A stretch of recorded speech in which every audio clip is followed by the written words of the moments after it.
First two line of defence में immunity में आपने ये पढ़ा था कि इसमें आने वाले जो जर्म्स हैं, आने वाले जो पार्टिकल्स हैं, माइक्रो पार्टिकल्स हैं, उनके खिलाफ हमारी जो इम्यून सिस्टम है वो फाइट करती है। और इम्यून सिस्टम 3 तरीके से होती है, ये चीज़ भी हम डिस्कस कर चुके हैं। ठीक है कि फर्स्ट लाइन ऑफ डिफेंस में क्या होता है कि जो स्किन है वो इस फंक्शन को परफॉर्म कर रहा होता है। और सेकंड लाइन ऑफ डिफेंस में क्या होता है कि जो हमारे बॉडी के डिफरेंट सेल्स हैं, मैक्रोफेज हो गए, नेचुरल किलर सेल्स हो गए या कम्प्लीमेंट्री प्रोटीन्स हो गए, वो इस फंक्शन को परफॉर्म कर रहे होते हैं। ठीक है, तो आज जिस टॉपिक को, जिस डिफेंस को डिस्कस करने जा रहे हैं वो क्या है, थर्ड लाइन ऑफ डिफेंस है। Third line of defence actually specific है।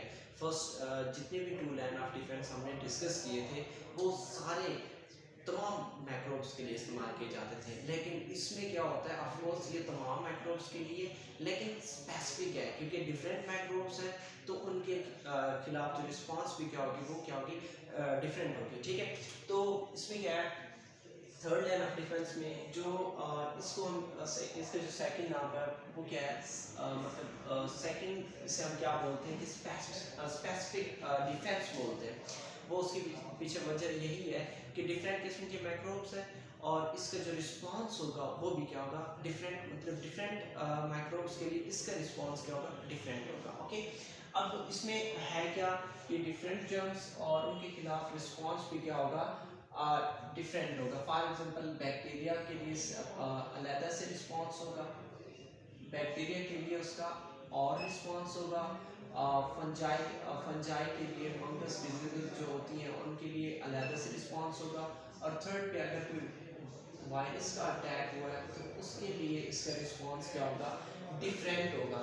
इस बेस पे हम क्या कहते हैं कि ये स्पेसिफिक है। ओके, अब नेक्स्ट चीज़ क्या है कि एक्चुअली इसमें एक स्पेशल चीज़ है कि वो एंटीबॉडीज प्रोड्यूस होते हैं थर्ड लाइन ऑफ डिफेंस में। फर्स्ट ये है कि ये जो हमारी वाइट ब्लड सेल्स है, ठीक है, टी लिम्फोसाइट्स जिसे हम कहते हैं, टी सेल्स, ठीक है, और बी सेल्स, तो वो इनके खिलाफ फाइट करते हैं। लेकिन सेकंड में जो मेजर चीज़ है वो क्या होती है, एंटीबॉडीज को प्रोड्यूस करते हैं। ठीक है, मतलब ये कि इसमें जो भी फॉरेन पार्टिकल्स होता है, ठीक है, उस फॉरेन पार्टिकल को एक्चुअली ये किसके तौर पर अपने एंटी कंसीडर कर लेते हैं। ये चीज़ हर जगह यूनिवर्स में भी पाई जाती है कि हर जो सेल एक स्ट्रक्चर है, पार्टिकल है, उसका अपोजिट पार्टिकल होता है जो उसको क्या करता है, अट्रैक्ट करता है। ठीक है, कि एक दो पार्टिकल्स हैं, एक पार्टिकल के हमेशा एक और अपोजिट पार्टिकल होती है जो उससे क्या करता है, अट्रैक्ट करता है। ठीक है, उसके खिलाफ वो क्या करता है, रिस्पॉन्स शो करता है। ठीक है, फॉर एग्जांपल अगर हम बात करें कि होमो सैपियंस, हम अपनी बात करें, हमारा भी कोई एंटी पार्टिकल हो सकता है जिससे जैसे ही हम कंबाइन होते तो हम क्या हो जाएंगे, डिस्ट्रॉय हो जाएंगे। ठीक है, सिमिलरली मतलब एक अपोजिट रिस्पांस एक किस्म की क्रिएशन होती है। ठीक है, अब उसमें फॉरेन पार्टिकल्स हैं, उनके खिलाफ जो है क्या किया जाता है, रिस्पांस शो किया जाता है। अब उसके पीछे रीज़न ये है कि जैसे ही फॉरेन पार्टिकल्स, एनीथिंग, कोई भी चीज़, एनीथिंग, ठीक है, एनीथिंग हमारे बॉडी में जो इंटर होता है, ठीक है, उसके खिलाफ हमारे वाइट ब्लड सेल क्या करते हैं, रिस्पांस शो करते हैं। उसके खिलाफ क्या करते हैं, रिस्पांस शो करते हैं। ठीक है, और उनको अगर हम बात करें एज अ माइक्रोब्स की बात करें तो वो उनके एंटी सब्सटेंसेस प्रोड्यूस करना स्टार्ट कर देते हैं, उनके खिलाफ एंटी सब्सटेंसेस प्रोड्यूस करना स्टार्ट कर देते हैं। इसी बेस पे हम क्या कहते हैं, एंटी जन्स इन बोलते हैं। ठीक है, एंटी जन एक्चुअली होता क्या है, एंटी का मतलब क्या होता है, अपोजिट, ठीक है, अपोजिट, ठीक है, अपोजिट। और जन का क्या मतलब होता है, प्रोड्यूस करना।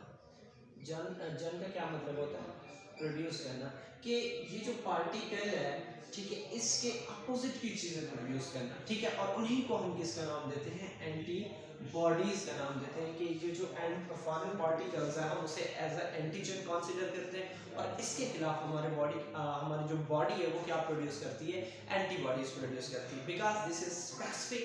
ठीक है, क्योंकि इसमें किसकी प्रोडक्शन होती है, एंटीबॉडीज की प्रोडक्शन होती है। ठीक है, अब ये जो थर्ड लाइन ऑफ डिफेंस है उसे दो वेज से मतलब इसको रिस्पॉन्स शो किया जाता है। ठीक है, ये जो थर्ड लाइन है इसको हम दो तरीकों से, टू वेज से, थर्ड लाइन है, ठीक है, इसको हम टू वेज से, मतलब ये हम नहीं, वैसे कॉमनली टू वेज, मतलब इसमें दो तरीके होते हैं, दो तरह के रिस्पॉन्सेज शो किए जाते हैं, ठीक है।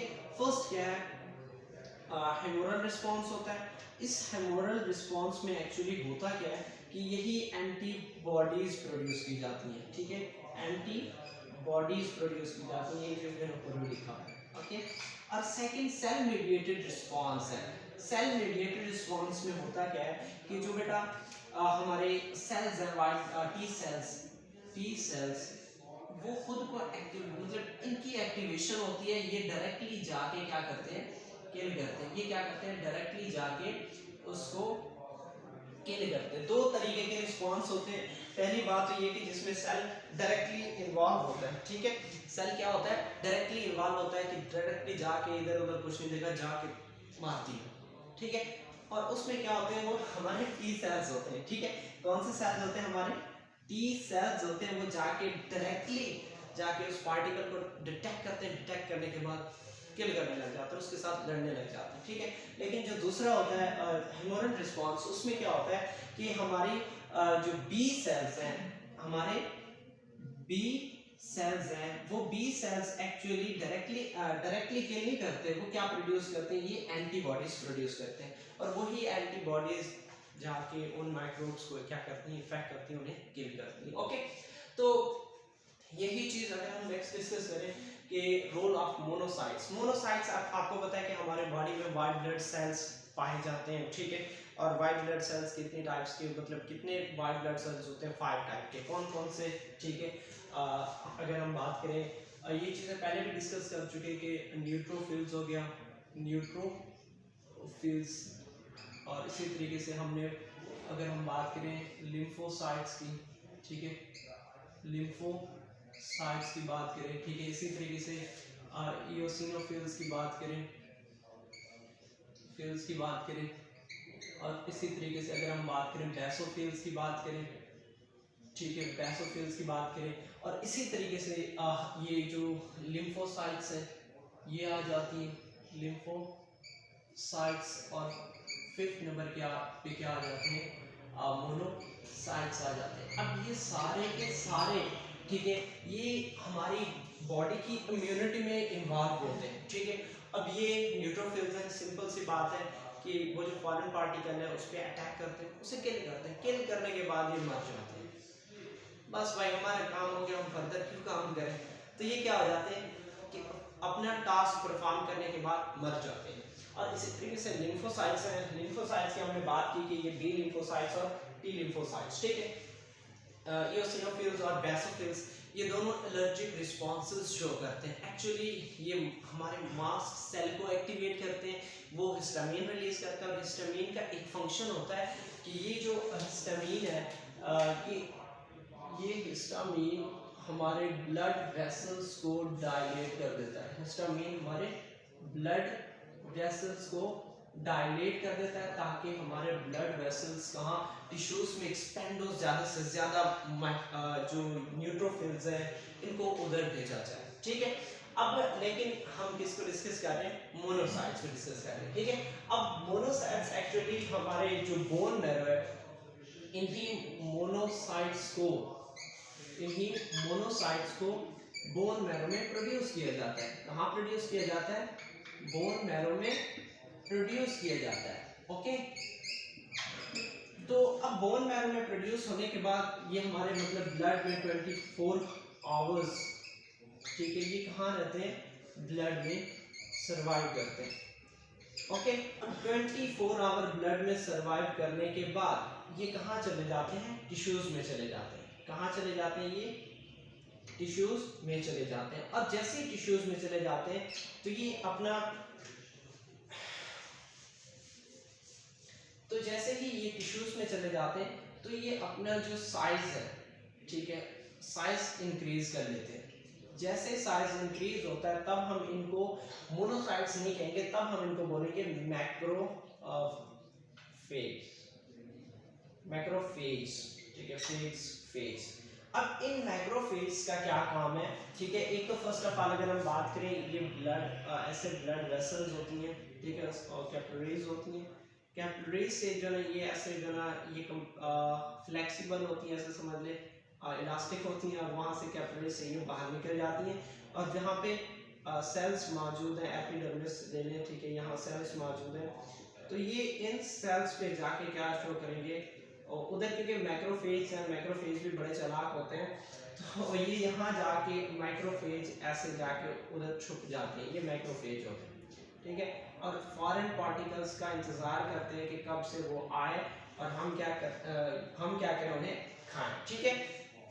कि ये ब्लड है भाई, ठीक है, ब्लड से ये जो मोनोसाइट्स है वो क्या आती हैं, कहाँ आती हैं, टिश्यूज की तरफ आती हैं, उनका साइज इंक्रीज हो जाता है, उस केस में हम इनको क्या कहते हैं, मैक्रोफेज कहते हैं। और इन मैक्रोफेज का क्या काम है कि आने वाले को वो जो पार्टिकल्स हैं उनका क्या करना, इंतजार करना, ठीक है। जैसे वो पार्टिकल आता है, जैसे वो पार्टिकल इन तक पहुंचता है या ये जाके उसे पकड़ लेते हैं कि मिल गया भाई, ठीक है। अब मिलने के बाद क्या करता है, उन्हें पकड़ने के बाद क्या करते हैं, उन्हें किल करते हैं, अब किल करने के दौरान, ठीक है, किल करने के दौरान ये क्या करते हैं कि मुख्तलिफ किस्म के प्रोटीन्स भी रिलीज करते हैं। क्या करते हैं, मुख्तलिफ किस्म के प्रोटीन रिलीज करते हैं। उन प्रोटीन में से एक प्रोटीन का नाम है इंटरलूकिन 1। अब ये इंटरलूकिन 1 एक्चुअली क्या करता है कि ये इसी डायग्राम में इस चीज को डिस्कस भी करेंगे, सॉरी मैंने यहाँ से वो रिमूव कर दिया। अब इंटरलूकिन 1 का ये काम होता है कि ये टी सेल्स को एक्टिवेट करता है, आई होप नजर आ रहा होगा, टी सेल्स को एक्टिवेट करता है।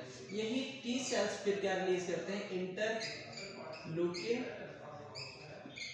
2 रिलीज करते हैं। अब इंटरलूकिन 2 के क्या होते हैं, दो काम होते हैं कि पहले तो ये साइटोटॉक्सिक टी सेल्स को भी एक्टिवेट करता है, साइटोटॉक्सिक टी सेल्स, ठीक है, साइटोटॉक्सिक टी सेल्स, और उसके अलावा बी सेल्स को भी प्रोड्यूस करवाते हैं, ठीक है। और उसके अलावा जो टी सेल्स हैं उनकी फर्दर खुद भी मतलब मजीद उनकी डबियां होती है, ज्यादा से ज्यादा सेल्स प्रोड्यूस होते हैं, ठीक है। तो ये सारा किसका काम है कि मोनोसाइट्स है भाई, वो किस में कन्वर्ट हो गए थे, मैक्रोफेज में कन्वर्ट हो गए थे। वहां क्या करते हैं कि वो जो माइक्रोब्स हैं, ठीक है, उनको क्या करते हैं कि वो माइक्रोब्स को किल करते हैं। किल करने के बाद खुद क्या एक प्रोटीन रिलीज करते हैं जिसे हम क्या कहते हैं, इंटरलूकिन 1 कहते हैं। इंटरलूकिन 1 का क्या काम है कि ये टी सेल्स को एक्टिवेट करता है, और फिर टी सेल्स फर्दर क्या प्रोड्यूस करते हैं, इंटरलूकिन 2 रिलीज करते हैं। इंटरलूकिन 2 साइटोटॉक्सिक सेल्स उनको मतलब प्रोड्यूस करता है, उनकी प्रोडक्शन इंक्रीज कर देता है, और बी सेल्स उनकी प्रोडक्शन इंक्रीज कर देता है, और साथ में उसकी खुद की भी डिवीजन होती है, ज्यादा से ज्यादा हेल्पर टी सेल्स प्रोड्यूस हो रहे होते हैं, ओके। तो ये किसका काम था, ये मोनोसाइट्स का एज अ मैक्रोफेज, ठीक है। अब नेक्स्ट चीज है, अगर हम नेक्स्ट इसको डिस्कस करने जा रहे हैं कि टी सेल्स का क्या रोल होता है, ठीक है। ये तो मोनोसाइट्स थी, अब क्या हो गया टी सेल्स, ठीक है। बाकी ये सारा रिमूव करो, टेंशन नहीं है। अब होता क्या है कि टी सेल्स में हमने किसको डिस्कस किया था, किसकी बात की थी कि ये जो माइक्रोफेज है वो टी सेल्स को एक्टिवेट कर देते हैं, ठीक है। कि मैक्रोफेज थे भाई, मैक्रोफेज, ठीक है, इन्होंने क्या किया भाई, टी सेल्स को एक्टिवेट कर दिया, टी सेल्स को एक्टिवेट कर दिया। अब इसके पीछे सर्कल चल रहा है, पूरा एक पूरा डायग्राम चल रहा है, ठीक है, कि दिस इज ये क्या है हमारा भाई, मैक्रोफेज है। ये क्या है हमारे पास, मतलब हमारी बॉडी के अंदर ये क्या टिश्यूज के पास ये मैक्रोफेज मौजूद है। अब मैक्रोफेज एक्चुअली जो माइक्रोब है उसे क्या करता है, इनगल्फ करता है। इनगल्फ करने के बाद वो क्या बन जाता है, antigen representing cells, antigen representing cells, क्योंकि वो जो माइक्रोब था उसने एज अ क्या कंसीडर किया उसे, एंटीजन, और उस एंटीजन को अपने स्पेशल प्रोटीन पे वो क्या करता है, रिप्रेजेंट करता है, जिसे हम क्या कहते हैं, उन स्पेशल प्रोटीन को, ठीक है। भाई मैक्रोफेज ने उसे इनगल्फ कर लिया, ठीक है। इनगल्फ करने के बाद वो अपनी सरफेस पे उसे क्या करता है, शो करता है, और इसी इसी एंटीजन को अपने सरफेस पे शो करने की बेस पे हम इसे क्या कह रहे हैं, एंटीजन रिप्रेजेंटिंग सेल्स। ठीक है, antigen representing cells, antigen presenting cells या एपीसी। ठीक है, एंटीजन रिप्रेजेंटिंग सेल्स। ठीक है, और एक्चुअली वो जो माइक्रोब था अपनी सरफेस पे एक प्रोटीन, स्पेशल प्रोटीन मौजूद होता है उनके अंदर, तो वो उसकी मदद से क्या करते हैं कि वो शो करते हैं। ठीक है, और वो स्पेशल प्रोटीन क्या होता है, MHC, मेजर हिस्टोकम्पैटिबिलिटी प्रोटीन। ठीक है, मेजर हिस्टोकम्पैटिबिलिटी प्रोटीन। ठीक है, उस प्रोटीन का नाम क्या है कि मेजर हिस्टोकम्पैटिबिलिटी। ठीक है, कि भाई ये जो ये नजर आ रहा है ना कि ये इधर इधर ये इधर देखो ये ठीक है, ये तो ये सारे के सारे के MHC है। ये उन एंटीजन्स को, उन मतलब जो आप तो मर ही चुके हैं उससे किल करती है। ठीक है, तो उस एंटीजन को वो किसके तौर पर एज अपने जो MHC है उसके ऊपर वो रिप्रेजेंट करते हैं, पार्टिकल उधर रिप्रेजेंट पूरे माइक्रोब्स जो है उसे प्रेजेंट करते हैं। ठीक है, अब जैसे ही हेल्पर टी सेल्स ब्लड में घूम रहे होते हैं वो आके इनको क्या करते हैं, डिटेक्ट करते हैं। एक्चुअली ये किस्म की अलार्मिंग सिचुएशन क्रिएट करते हैं, दूसरों को शो करवा रहे होते हैं कि we have antigens, stay alert, be alert. ठीक है, तो अब हेल्पर टी सेल्स इस चीज को डिटेक्ट करता है। जैसे डिटेक्ट करता है, एक्चुअली ये इसमें एक किस्म होता है कि ये जो एंटीजन रिप्रेजेंटिंग सेल्स या माइक्रोफेज है, यही एक्चुअली फिर क्या करते हैं, टी सेल्स को एक्टिवेट करते हैं, ये जो हेल्पर टी सेल्स है। और वो किसकी मदद से, हमने यहाँ उसको डिस्कस किया था प्रोटीन को, कि वो उस प्रोटीन का नाम क्या है, इंटरल्यूकिन 1। ठीक है, वो रिलीज करता है जिससे हमारे टी सेल्स क्या हो जाते हैं, एक्टिवेट हो जाते हैं। अब टी सेल जैसे ही एक्टिवेट हो जाते हैं तब वो फर्दर क्या करते हैं कि मतलब ये जो ये हेल्पर टी सेल्स है ये किसकी मदद से एक्टिवेट हुआ है, इंटरल्यूकिन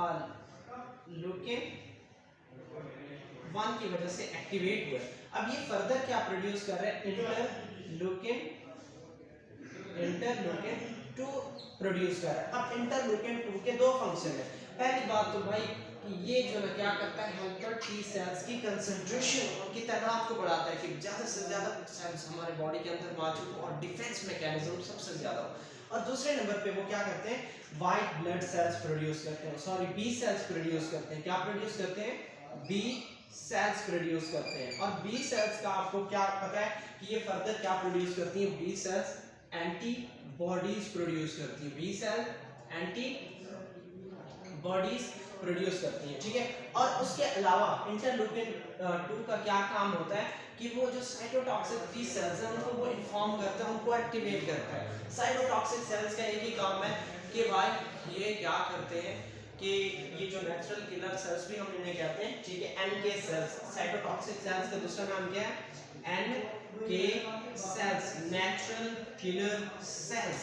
ये क्या करते हैं कि अपने ये एक प्रोटीन रिलीज करते हैं, उस प्रोटीन का नाम होता है पोरफोरिन।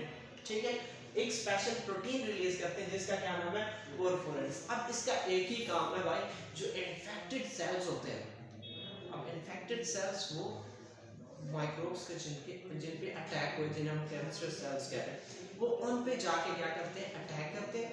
अटैक करने के बाद क्या होता है कि जो फ्लूइड है, लिक्विड उनके सेल्स के अंदर चला जाता है जिससे उनका साइज बड़ा हो जाता है, स्वेल हो जाते हैं, और उससे क्या होता है कि वो फट जाते हैं। ठीक है, सेल बर्स्ट हो जाता है, सेल डिस्ट्रॉय। ठीक है, तो ये किसका काम था, और नेचुरल किलर सेल्स का था। और इस तरीके से टी सेल्स क्या होते हैं, एक्टिवेट होते हैं। ठीक है, इंशाल्लाह सॉरी मेरे पास टाइम कम है, तो इंशाल्लाह नेक्स्ट वीडियो में हम क्या करेंगे कि जो ना इसके टाइप्स और टाइप्स के साथ बी सेल्स और एंटीबॉडीज एक साथ बना के इस लेक्चर को खत्म करेंगे।